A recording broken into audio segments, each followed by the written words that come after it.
আমাদের বাঙালিদের তো ১২ মাসে ১৩ পার্বণ লেগেই থাকে। পুজো বলো, বিয়ে বলো, অনুষ্ঠান বলো, সারা বছরের পুজো বলো, তো একটার পর একটা তো লেগেই থাকে। এই দেওয়ালি চলে গেল, ভাইফোঁটা চলে গেল। তারপরে দেখো আমি ভাইফোঁটার সময় বাড়িতে গিয়েছিলাম মাদের ওখানে। তো যেহেতু এবার আমাদের ভাইফোঁটা নেই, তো যে ভাইপো ভাইঝি ফোঁটা দেবে, ওদের ফোঁটা হবে, তো আমি তো গিয়েছি এতদিন যথারীতি। তো ভাবলাম কি যে ভাইফোঁটা সেরে সব আর কিছু কাজকর্ম ছিল আমার ফোনের মধ্যে, তো সেগুলো সব ভাইয়ের সাথে এগুলো সব কমপ্লিট করে একবারে রবিবারে ফিরবো। তো শনিবার রাতে মামাতো ভাই ফোন করেছে, ও নতুন বাড়ি করেছে, সোমবার গৃহপ্রবেশ। তো সেই আর রবিবারে আসতে পারলাম না, সোমবার ওদের বাড়িতে গৃহপ্রবেশে গেলাম দুপুরবেলা।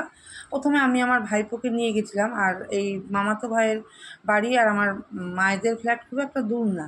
তো প্রথমে আমি আর আমার ভাইপো গিয়েছিলাম। তো ওদের বাড়িতে নতুন সদস্য মিষ্টু, ও কিন্তু না খুব ঠান্ডা, আমি যেটা দেখলাম যতক্ষণ আমি ছিলাম, খুব ঠান্ডা প্রকৃতির। এই বাচ্চারা যে ওর সামনে বসে আছে, ওকে ডাকছে, ও কোনো চিৎকার চেঁচামেচি করছে না, তবে হ্যাঁ ওকে বেঁধে রেখেছিল, কারণ বাড়িতে এত লোকজন তো।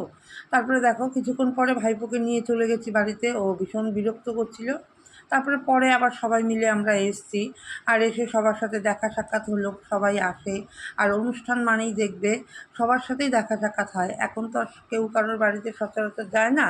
একটা অনুষ্ঠান হলেই সবার সাথে সবার দেখা সাক্ষাৎ হয়। আর আমার কি বলো তো, আমি না ওই সবাই মিলে যখন কথা বলি, গল্প করি, তখন না আমি ফোনটা অন করতেই ভুলে যাই। তো ওই গল্পে এতদিন পরে সবার সাথে দেখা হয়, গল্পেই আর কি মেতে থাকি, আর আমার ফোনটা অন করা হয় না।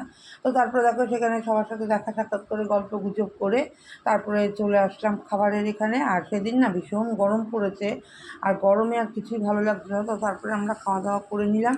আর এদিকে বললাম না, আমার ভাইপো ভীষণ ও বিরক্ত করে ফেলে, আর আমার ভাই না একটু বিরক্ত করলে একটু রেগে যায়। তো তারপরে এখানে আমরা তাড়াতাড়ি করে সবাই খাওয়া দাওয়া করে নিলাম। আর খাওয়া দাওয়া করে না বেশিক্ষণ বসিনি, কারণ বললাম না ভাইপো বিরক্ত করছে, বাড়ি যাব বাড়ি যাব এরকম।